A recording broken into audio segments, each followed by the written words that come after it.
జగతం పితరం వందే పార్వతే పరమేశ్వరం. సర్వం శ్రీ పరమేశ్వరి అనుగ్రహడాక్షవలసిద్ధం.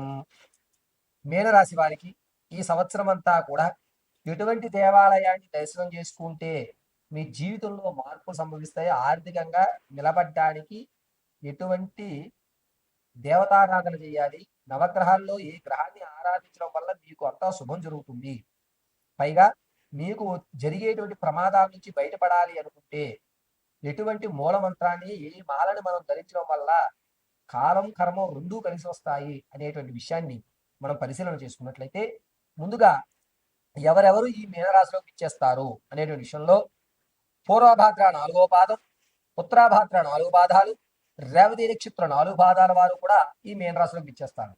మీనరాశి వారికి సంవత్సరం అంతా కూడా ఏలినాటి ప్రభావం ఉండడం, అందులోనూ కేతు శుభంలోనూ, పైగా రాహువు అర్ధాష్టంలోకి మారుతూ ఉండడం వల్ల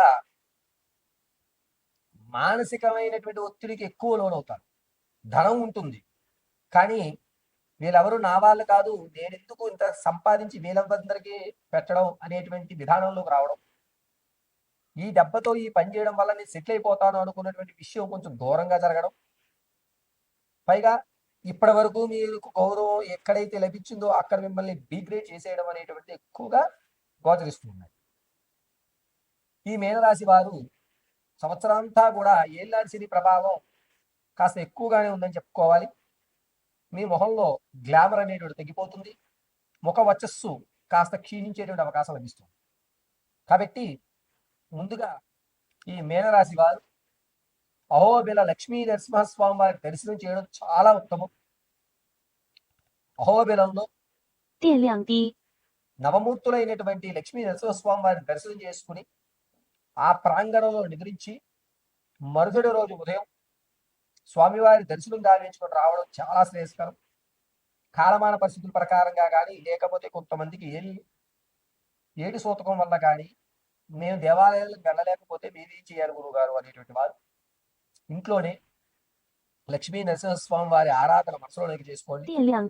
ప్రతిరోజు చందనాన్ని అడ్డంగా ధరించండి. పైగా ఈ మీనరాశి వారు చేతికి ఎప్పుడూ కూడా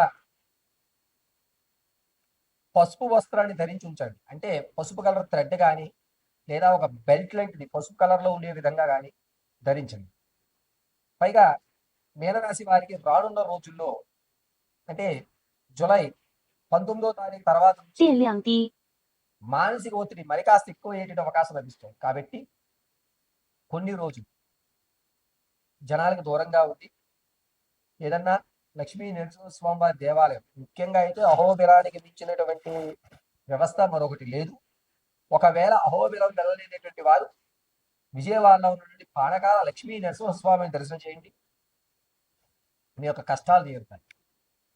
ఒకవేళ అక్కడికి కూడా మేము వెళ్ళలేము అనుకున్న వారు ప్రతి శనివారం రోజున ఇంట్లోనే కాస్త పానకాన్ని నైవేద్యంగా సమర్పించి స్వామివారికి అందులో 1/2 వంతు ఏదన్నా ఒక చుట్టు మొదట్లోనో లేకపోతే నేల మీద పారబోసేసుకుని, చుట్లు ఉండాలి లేదా చీమల కన్నా అవి భుజించే విధంగా 1/2 వంతులు పారబోసి మిగిలినటువంటిది మీరు లక్ష్మీ నరసింహాయ నమః అని స్వీకరించడం చాలా శ్రేయస్కరం. లక్ష్మీ నరసింహాయ నమః అనుకోవడం ఇంకా ఉత్తమం. మీనరాశి వారు నవగ్రహాల్లో ఏ గ్రహాన్ని ఆరాధించడం వల్ల మీ స్థితిగతులు మారతాయి అంటే కనుక శుక్రగ్రహాన్ని ఆరాధన చేయండి, అద్భుతంగా కలిసి వస్తుంది.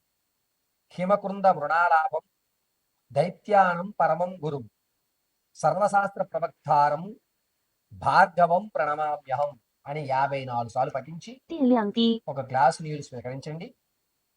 అద్భుతంగా రానున్న ఆగస్టు 14 తర్వాత నుంచి మంచి అవకాశాలు అనేటువంటివి ఏర్పడుతుంటాయి. పైగా ఈ మీనరాశి వారికి ఉద్యోగంలో కానీ ప్రమోషన్ రావాల్సిన వాళ్ళు, ఉద్యోగ ప్రాప్తి కోసం చూస్తున్న నిరుద్యోగులు ఎవరైతే ఉన్నారో వారికి ఆగస్టు 14 తర్వాత మాత్రమే అద్భుతంగా కలిసి ఉంది. ఈలోగా లక్ష్మీ నరసింహస్వామి వారి ఆరాధన చేయండి, శుక్రగ్రహ జపాన్ని ఆచరించుకోండి, ప్రతి నిత్యము కూడా చందనాన్నే ధరించండి. శనివారం మంగళవారం ఈ 2 రోజులు పసుపు వస్త్రాన్ని ధరించండి. చక్కగా లక్ష్మీ నరసింహస్వామి కటాక్షం కలుగుతుంది. కోర్టులో విజయం అనేటువంటిది మీనరాశి వారి అక్టోబర్ వరకు ఎక్కడా దాఖలాలు కనబడటం లేదు. అక్టోబర్ తదనంతరం నుంచి 电量 మీకు 低， కోర్టులో విజయం అనేటువంటిది ఎగరవేయడం జరుగుతుంది. పైగా ఈ మీనరాశి వారు పాత బంధాలు ఏవైతే మీరు విడిచిపెట్టారో వాటిని మళ్ళా పునరుద్ధరీకరించుకునేటువంటి అవకాశం జూలై 24 తర్వాత మళ్ళా పాత బంధాన్ని కొనసాగించాలి అనేటువంటి ఆలోచనలో ఉంటారు. దీనివల్ల ఇబ్బందులు ఏమి కలగవు. కానీ తస్మాత్ జాగ్రత్తగా ఉండండి అని మాత్రమే హెచ్చరించడం జరుగుతుంది. వీరు 电 ప్రతిరోజు 量低， రుద్రాక్ష మాలను కానీ లేకపోతే వైజయంతి మాలను కానీ ధరించడం అత్యంత శ్రేయస్కరం.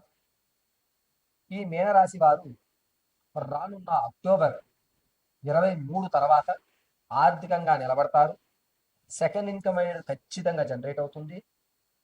ప్రతి నిత్యము శుక్రగ్రహ ఆరాధన, లక్ష్మీ నరసింహస్వామి వారి యొక్క దర్శనం 电量 ఖచ్చితంగా 低， చేయండి.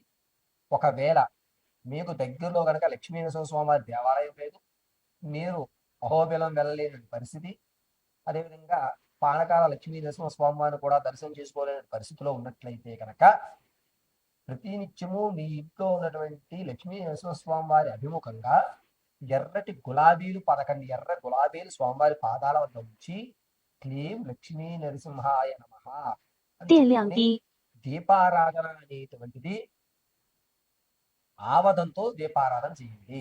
అద్భుతంగా మీకు కలిసి వస్తుంది.